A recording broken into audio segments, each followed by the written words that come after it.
धन्यवाद। कुमारी Sushmita Dev ji. Thank you, Chairman, sir, for this opportunity. I'm well aware that this bill has been debated before on 18th of December in this August House.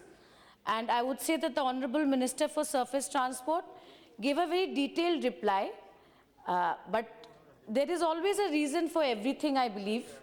And this bill again has come back today to this House pursuant to an ordinance passed on 7th of January.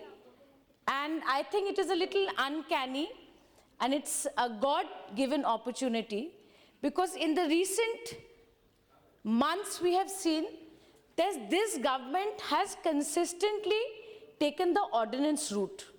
And what impact does this ordinance route have? As per this government, I don't know, but the Delhi election results have shown that ordinance route is definitely not a popular move by the general people. It is obvious that this debate is circling around Delhi, and if I am right, the Motor Vehicles Act 1988 is a central act, and whatever amendments you make to this act is going to be applicable to the whole of India in every state of India. Now, I would like to ask this government that if this amendment was not brought in, or this first ordinance was not brought in with the Delhi elections in mind, I sincerely ask this government to answer my question when the Honorable Minister replies that agar yahi judgment जो दिल्ली के high court ने दिया था कि ई-रिक्शास दिल्ली में ban करो, अगर गुवाहाटी के हाई कोर्ट में ये डिसीजन हुआ होता, क्या ये सदन ऑर्डिनेंस पास करती आसाम के ई-रिक्शा ड्राइवर्स के लिए? मेरे ख्याल से नहीं, मेरे ख्याल से नहीं. I don't think so, because I can give you ample examples, and your law minister would be able to say it, that there are hundreds of judgments of Supreme Court, hundreds of times that the Supreme Court has given judgments vis-a-vis amending the laws. My learned friend Meenakshi Lekhi ji would know that repeatedly the Supreme Court has said that in the divorce law of India, irretrievable breakdown of marriage should not only be a mutually consented granted divorce. Will this government bring in those laws? Will this government bring in every law that the Supreme Court has suggested? No. But this government is picking selective ordinances to suit its politics. I want to say another simple thing, that provisions of this act, what is the objects that Honorable Minister says?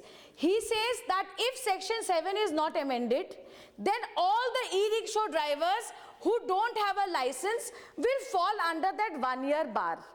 But the moment you take out the operation of Section 7, I would like to point out to the Honorable Chairman that the moment you take out the operation of Section 7, you automatically take out the operation of Section 8, which is the criteria for giving a driving license. Why is it significant? It is significant because that is the time when the Transport Authority asks for a driver's medical fitness certificate. Now, when you remove Section 8, the question is that how are you going to ensure that a driver who's going to drive an e-rickshaw, is he medically fit? Because where you say that 4 passengers will sit in that rickshaw, the question is my driver medically fit? I agree with what my learned colleague said, senior colleague said earlier, that much has been left to executive action under Section 9, where you're saying that these terms and conditions will come in the future. But the question is that when those resolutions come, when those regulations come, when those rules come, will the members of this parliament have the opportunity to debate it? No, we will not have the opportunity to debate it.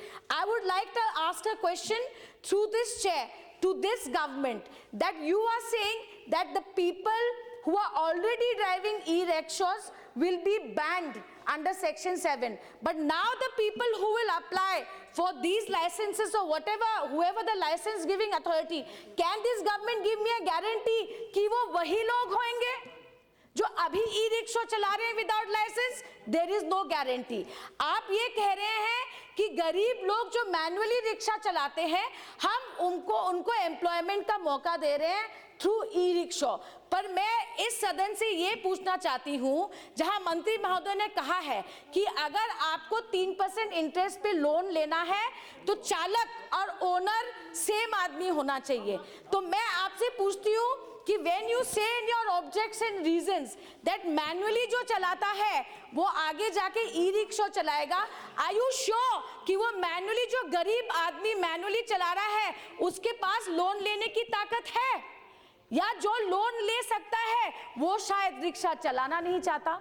So I will request this honorable government that keep both options. जब भी आप regulations बनाएंगे, वो loan में आप agreement, आप conditions रखेंगे, you must give the option for a driver to take a loan or somebody to take a loan by the e-rickshaw and then give a poor manual rickshaw puller a chance to pull that e-rickshaw.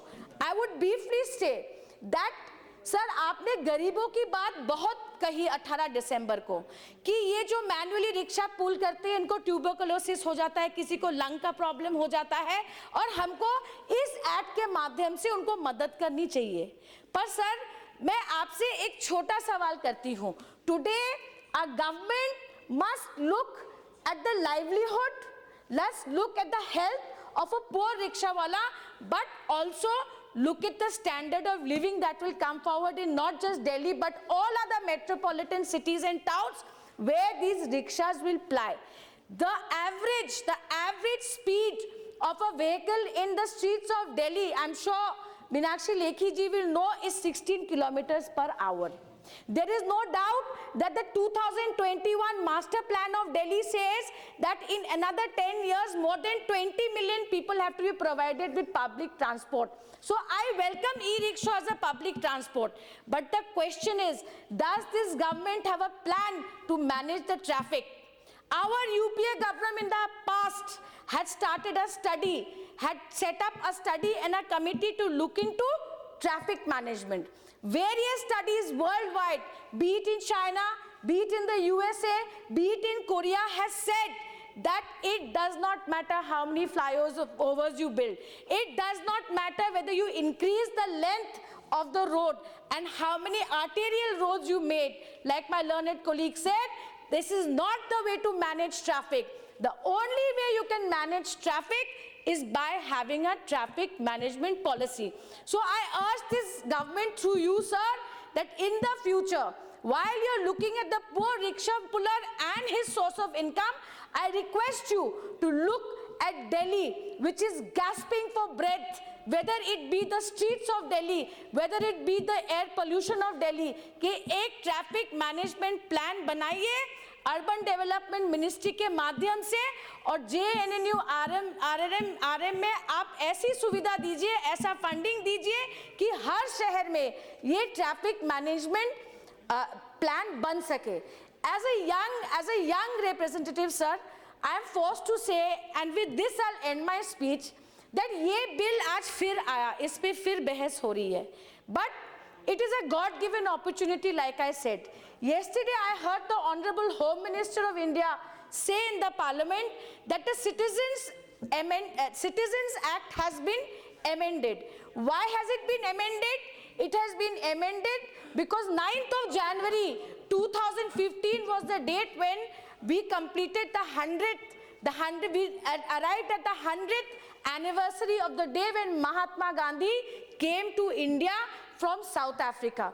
But sir, with due respect, Article 123 does not recognize that as a grant to promulgate an ordinance. Mr. Jaitley in the Rajya Sabha said, they don't give infrastructure industry a bad name. Today I'm requesting this government through you, sir, and I end that please don't use the Mahatma's name to set bad precedents in this parliament. Thank you. Thank you. Sri Ashok Kumar ji.